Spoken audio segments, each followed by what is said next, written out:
विद्यार्थियों नमस्कार, मैं नवनीत श्रीवास्तव। आज हम पढ़ेंगे कक्षा 12वीं की इतिहास, भारतीय इतिहास के कुछ विषय, भाग 3।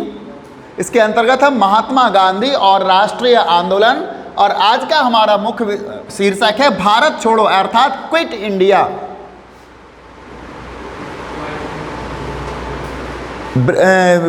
ब्रिटेन में सत्ता परिवर्तन हुआ था और वहाँ सर्वदलीय सरकार बनी थी जिसके प्रधानमंत्री चर्चिल थे।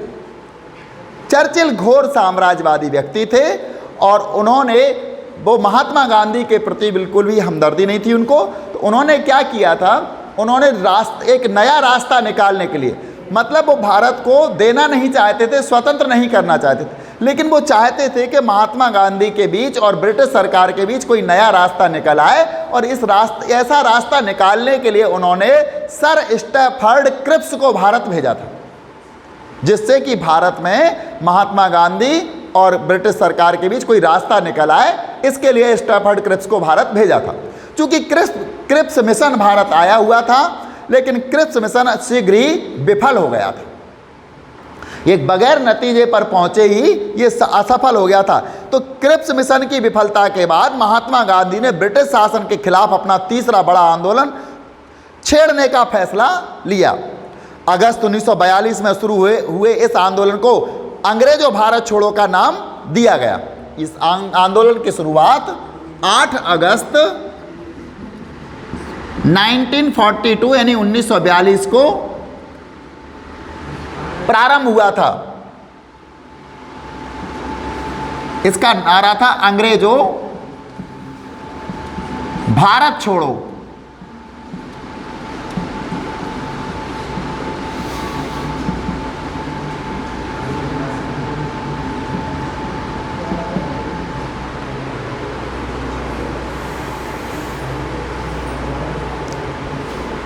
हालांकि गांधी जी को फौरन गिरफ्तार कर लिया गया। जैसे ही 8 अगस्त को महात्मा गांधी ने आंदोलन प्रारंभ किया, 9 अगस्त की रात को ही महात्मा गांधी को गिरफ्तार कर लिया गया। ये तो बात वही हुई, सिर मुंडाते ही ओले पड़े।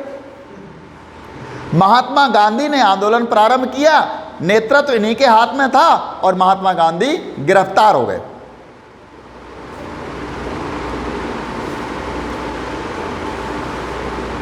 लेकिन देश भर के युवा कार्यकर्ता हड़तालों और तोड़फोड़ की कार्रवाइयों के जरिए आंदोलन चलाते रहे। हमारे देश के जो युवा थे वो हड़तालें करते रहे और देश में तोड़फोड़ की कार्रवाइयों के द्वारा आंदोलन चलाते रहे। कांग्रेस में जयप्रकाश नारायण जैसे समाजवादी सदस्य भूमिगत प्रतिरोध गतिविधियों में सबसे ज्यादा सक्रिय थे। कांग्रेस के सबसे बड़े नेता थे उस समय जयप्रकाश नारायण। जयप्रकाश नारायण ये कांग्रेस के सबसे सक्रिय और भूमिगत नेता थे।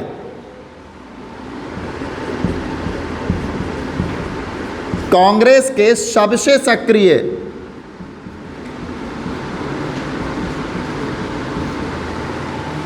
नेता थे।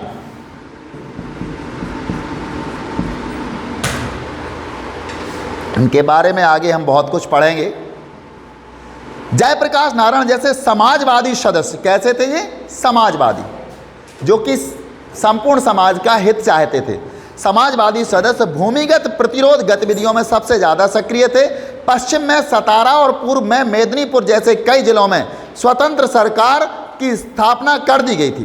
यानी पश्चिम भारत में सतारा और मेदिनीपुर जैसे कई जिलों में, 2 जिले थे, सतारा और मेदिनीपुर पश्चिम भारत के थे। और यहाँ पर क्या किया था इन्होंने, दोनों ही जिलों में स्वतंत्र सरकार की स्थापना कर दी गई थी। अंग्रेजों ने आंदोलन के प्रति काफ़ी सख्त रवैया अपनाया।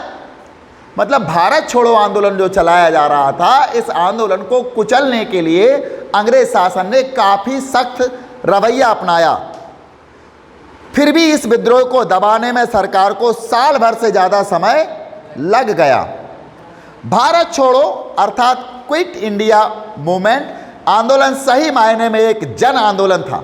जन आंदोलन का मतलब उससे होता है जिस आंदोलन में जन अर्थात जनता के सभी वर्ग सम्मिलित हो जाते हैं, उसको जन आंदोलन कहा जाता है। तो ये वास्तव में जन आंदोलन था जिसमें लाखों आम हिंदुस्तानी शामिल थे।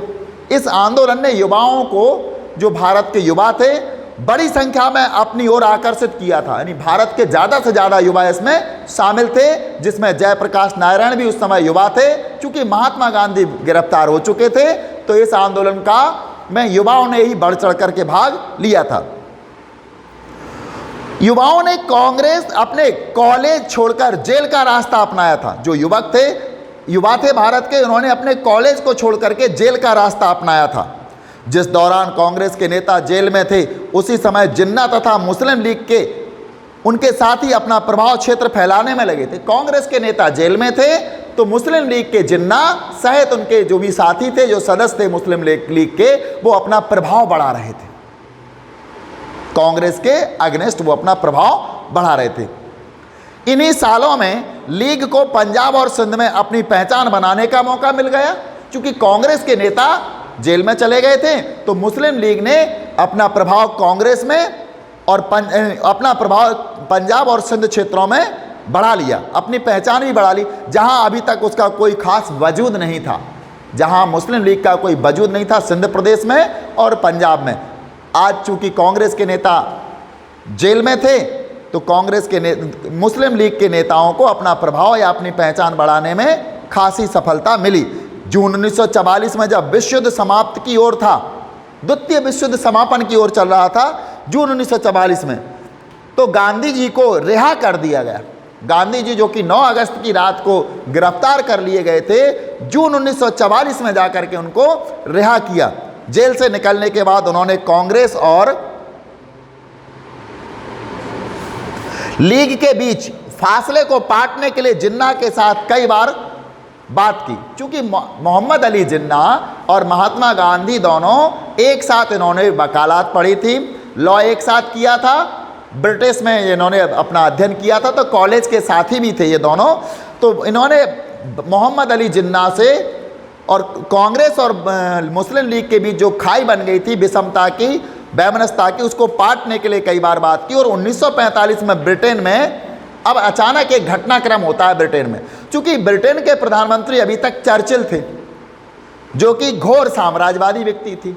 लेकिन हम आपको बता चुके हैं पूर्व में, ब्रिटिश में एक राजनीतिक दल था जिसका नाम था लेबर पार्टी, और वो भारतीय के प्रति एक अच्छा सकारात्मक सोच रखती थी। तो 1945 में चुनाव होते हैं ब्रिटेन में, और वहाँ चर्चिल की पार्टी चुनाव हार जाती है और लेबर पार्टी को पूर्ण बहुमत प्राप्त हो जाता है। जैसे ही लेबर पार्टी को बहुमत मिला, और वहाँ लेबर पार्टी के एटली, क्या नाम था इनका, एटली को प्रधानमंत्री बना दिया गया ब्रिटेन का।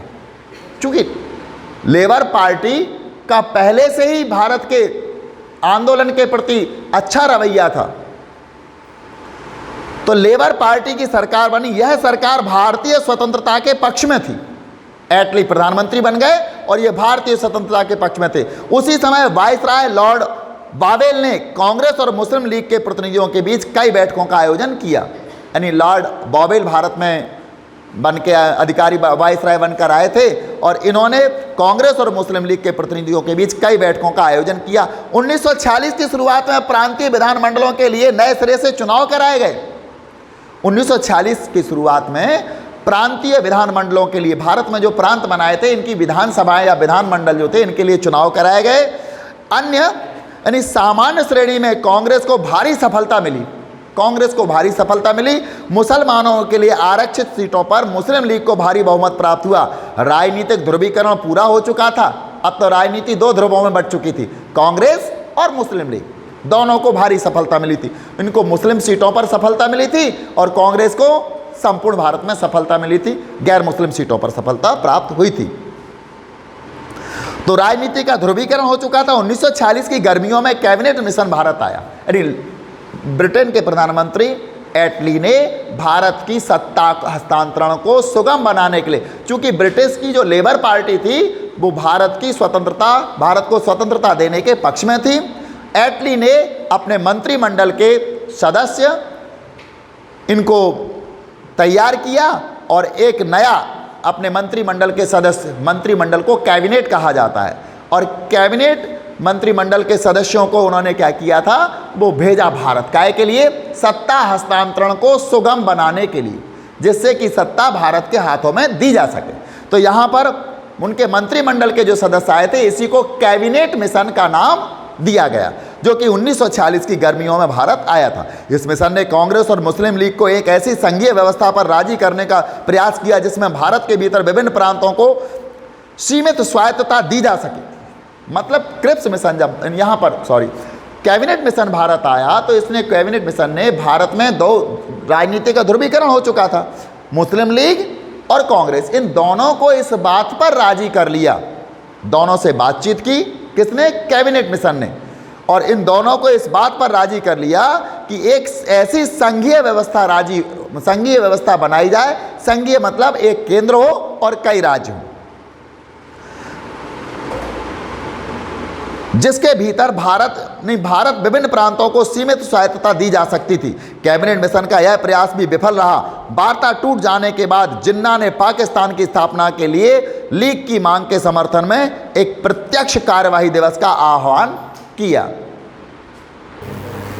मुस्लिम लीग के द्वारा प्रत्यक्ष कार्यवाही दिवस का आह्वान किया गया, मतलब पाकिस्तान की मांग को लेकर के प्रत्यक्ष कार्यवाही दिवस का आह्वान किया गया। चूंकि कैबिनेट मिशन इस बात में विफल हो गया था प्रांतीय स्वायत्तता के मामले में, तो मोहम्मद अली जिन्ना ने इस मुस्लिम लीग की इस मांग का समर्थन किया था, यानी पाकिस्तान की मांग का समर्थन करते हुए प्रत्यक्ष कार्यवाही दिवस का आह्वान किया। इसके लिए 16 अगस्त 1946 का दिन तय किया गया था। प्रत्यक्ष कार्यवाही दिवस के लिए 16 अगस्त 1946 का दिन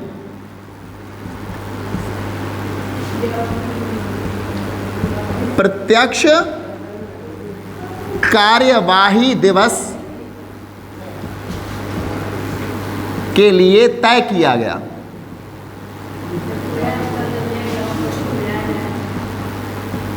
इसके लिए तय किया गया था, प्रत्यक्ष कार्यवाही दिवस के लिए तय किया गया। उसी दिन कलकत्ता में खूनी संघर्ष हो गया। कलकत्ता में जाकर के खूनी संघर्ष हुआ उसी दिन।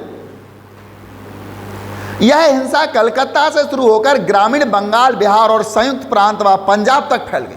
मतलब खूनी संघर्ष कलकत्ता से प्रारंभ हुआ, इसके बाद वो ग्रामीण बंगाल, बिहार, संयुक्त प्रांत और पंजाब तक फैल गई। कुछ स्थानों पर मुसलमानों को तो कुछ अन्य स्थानों पर हिंदुओं को निशाना बनाया गया। कुछ जगह मुसलमानों को के साथ हिंसा हुई, कुछ जगह हिंदुओं के साथ हिंसा हुई। फरवरी 1947 में बॉबेल की जगह लॉर्ड माउंटबेटन को वायसराय नियुक्त किया गया था। अभी बॉबेल थे भारत के वायसराय, अब लॉर्ड माउंटबेटन को फरवरी 1947 में वायसराय नियुक्त किया गया। उन्होंने वार्ताओं के एक अंतिम दौर का आह्वान किया। जब सुलह के लिए उनका यह प्रयास भी विफल हो गया, तो उन्होंने ऐलान कर दिया कि ब्रिटिश भारत को स्वतंत्रता दे दी जाएगी। आज लॉर्ड माउंटबेटन ने यह घोषणा कर दी कि ब्रिटिश भारत को स्वतंत्रता दे दी जाएगी। ब्रिटिश भारत से तात्पर्य है वह भारत जिस पर ब्रिटिश उपनिवेशवादी शासन था, या जो ब्रिटिश उपनिवेशवादियों के अधीन जो रियासतें थी, जो क्षेत्र उनके अधीन में आता था, उसको ब्रिटिश भारत कहा गया। तो लॉर्ड माउंटबेटन ने घोषणा कर दी, ऐलान कर दिया कि ब्रिटिश भारत को स्वतंत्रता दे दी जाएगी, लेकिन उसका विभाजन भी होगा भारत और पाकिस्तान के रूप में। औपचारिक सत्ता हस्तांतरण के लिए 15 अगस्त का दिन नियत किया गया, यानी सत्ता हाथ में देने के लिए 15 अगस्त का दिन नियत किया गया। उस दिन भारत के विभिन्न भागों में लोगों ने जमकर खुशियां मनाई, जब लॉर्ड माउंटबेटन ने यह घोषणा की कि भारत को आज़ादी दे दी जाएगी, लेकिन विभाजन होगा, और 15 अगस्त का दिन इसके लिए निश्चित कर लिया। ऐसी घोषणा सुनने के पश्चात लोगों ने जमकर खुशियां मनाई। दिल्ली में जब संविधान सभा के अध्यक्ष ने मोहनदास करमचंद गांधी को राष्ट्रपिता की उपाधि देते हुए संविधान सभा की बैठक शुरू की, तो महात्मा गांधी को संविधान सभा में क्या कहा गया था? संविधान सभा के अध्यक्ष ने क्या माना था? इनको राष्ट्रपिता की उपाधि देते हुए संविधान सभा की बैठक शुरू की। तो बहुत देर तक करतल ध्वनि होती रही, बहुत देर तक संविधान सभा में तालियों की करतल ध्वनि बजती रही, तालियों की गड़गड़ाहट आती रही। असेंबली के बाहर भीड़ महात्मा गांधी की जय के नारे लगा रही। असेंबली के बाहर भीड़ जो थी वो महात्मा गांधी की जय के नारे लगा रही।